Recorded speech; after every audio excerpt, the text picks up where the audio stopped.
নমস্কাৰ ৰাইজ। কলেজলৈ বুলি ওলাই আহিছিলোঁহে, বৰষুণ জাকে একেবাৰে ধুইয়ে নিলে মানে।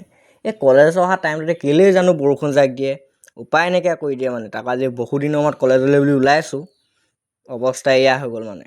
আৰু কি জানে নাই, যেতিয়া বৰষুণ দি থাকে ন, তেতিয়া সদায় মই ড্ৰাইভাৰ এটা গৈ ৰাখোঁ, মানে আগফালৰ পানীটো পৰে ন, সেইকাৰণেই ছেফটিৰ কাৰণে ৰাখোঁ আৰু।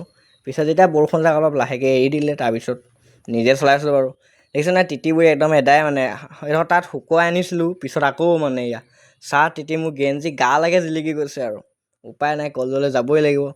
আৰু ৰ'ব আপোনালোকক দেখাই আছোঁ আমাৰ সোণাৰী ৰাস্তাটো, মানে যিটো সোণাৰী মেইন আলি বুলি মেইন আলি আৰু তাৰ অৱস্থা এয়া। মানে প্ৰথম জাক বৰষুণতে মানে বানপানী হৈ যায়। ইয়াৰ ভিতৰত গলিবোৰটোৰ কথা নকয় আৰু, সেইবোৰতো এতিয়া আঁঠু পানী হৈছেগৈ আৰু। মেইন আলিতে এনেকুৱা মানে অৱস্থা। এইখনেই হৈছে আমাৰ ধুনীয়া সোণাৰী টাউন। বাকী ৰাইজ, আজি কলেজলৈ অহা মেইন কাৰণটো কি জানে নাই বাৰু?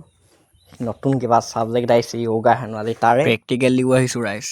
মানে ইমান কষ্ট কৰি এইবোৰ কাম কৰিবলৈ অহা নিচিনা লাগিছে একদম। কি ক'ম আৰু, আমাৰে কপাল, এক্সপেৰিমেণ্ট চলিছে আমাৰ ওপৰত, উপায় নাই আৰু।